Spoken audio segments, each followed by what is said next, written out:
Salam dan bahagia ibu bapak semua. Sebelum mulai, mari kita bergerak dulu sedikit. Silakan bapak ibu berdiri semuanya. Terima kasih.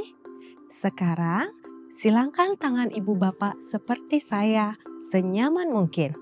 Terserah, tangan kanan di atas atau tangan kiri yang di atas. Nah, sekarang silahkan turunkan tangannya, kemudian kembali silangkan dengan tangan yang berbeda. Kalau tadi tangan kanan yang di atas, sekarang diganti dengan tangan kiri yang di atas, atau sebaliknya. Silahkan, apakah bisa? Tentu bisa ya ibu bapak, tetapi bagaimana rasanya? Apakah nyaman? Hal ini mungkin cukup relevan dengan aktivitas sehari-hari ibu dan bapak. Ketika kita dipaksa untuk berubah, hal pertama yang dirasakan adalah tidak nyaman.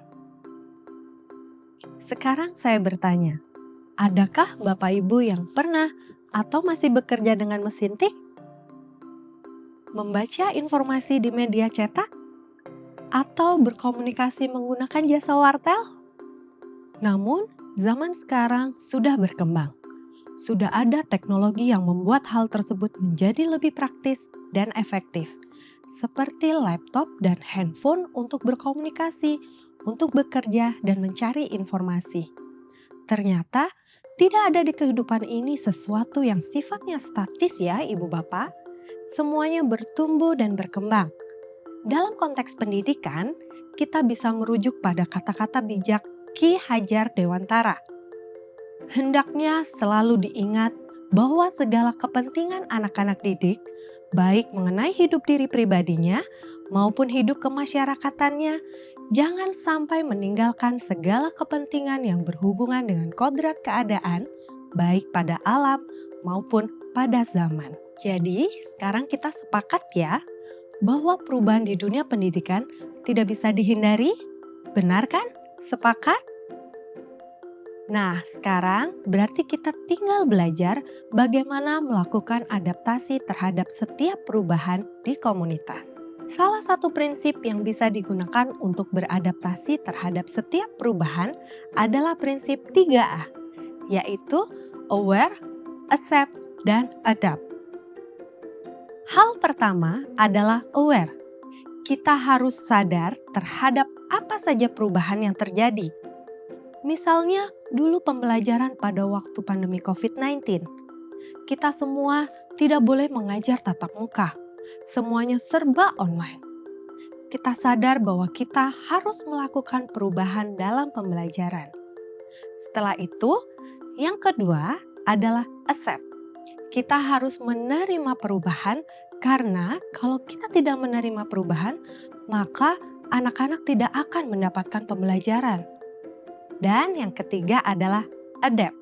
Setelah kita menerima perubahan, kita harus melakukan adaptasi terhadap perubahan tersebut.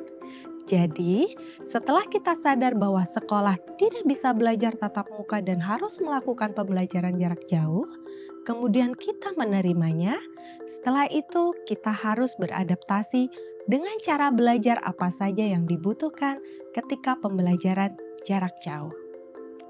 Nah, dari hal-hal yang sudah kita pelajari, sekarang mari kita renungkan. Ada di tahap mana komunitas belajar ibu bapak dalam menerima perubahan? Apakah anggota komunitas belajar sudah bisa menerima dan beradaptasi dengan perubahan? Atau masih belum sadar akan pentingnya perubahan? Jika begitu, mungkin ibu bapak perlu menyentuh hatinya karena untuk berubah harus datang dari diri sendiri, tidak bisa kita paksakan datang dari orang lain. Ibu dan bapak bisa menggali motivasinya, mengajaknya berbicara dari hati ke hati, dan juga berbagi cerita tentang perubahan yang ibu bapak alami di sekolah dan bagaimana beradaptasi terhadapnya. Bagikan cerita Anda dalam mengelola perubahan di menu ide praktik dan jadi inspirasi bagi komunitas lainnya di seluruh Indonesia.